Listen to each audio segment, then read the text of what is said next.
Naruvamoodu police station പരിധിയിലെ 2 ഗുരുമന്ദിരങ്ങൾ 3 ദിവസത്തിന്റെ ഇടവേളകളിൽ ആക്രമിക്കപ്പെട്ടു.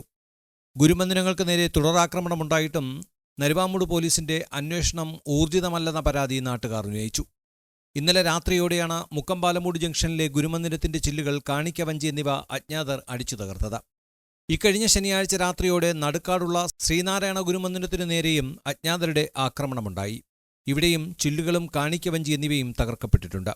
നടുക്കാടുള്ള ഗുരുമന്ദിരം ശ്രീനാരായണ ധർമ്മസംഘം ട്രസ്റ്റ് ഗുരുധർമ്മ പ്രചാര സഭയുടെ അധീനതയിലുള്ളതാണ്. നേമം യൂണിയന് കീഴിലുള്ളതാണ് ആക്രമണമുണ്ടായ 2 മന്ദിരങ്ങളും.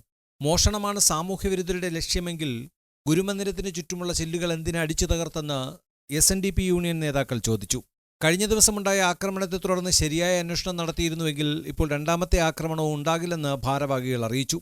നേമ യൂണിയന്റെ കീഴിൽ ബാലരാമപുരം മുക്കമ്പാലമൂട് ശാഖയിലെ ഗുരുമന്ദിരമാണ് ഇന്നലെ രാത്രി ചില സാമൂഹ്യ വിരുദ്ധർ അടിച്ചു തകർത്തത്. തൊട്ട് തലേന്ന് ഈ യൂണിയന്റെ പരിധിയിൽ വരുന്ന നടുക്കാട് ശാഖയിൽ ഗുരുമന്ദിരം ഇതുപോലെ തന്നെ അടിച്ചു തകർക്കുകയുണ്ടായി. ഇത് തുടർച്ചയായി നടക്കുന്ന സംഭവമാണ്. ഈ സംഭവം ബോധപൂർവം ആരോ ചെയ്യുന്നതാണ്.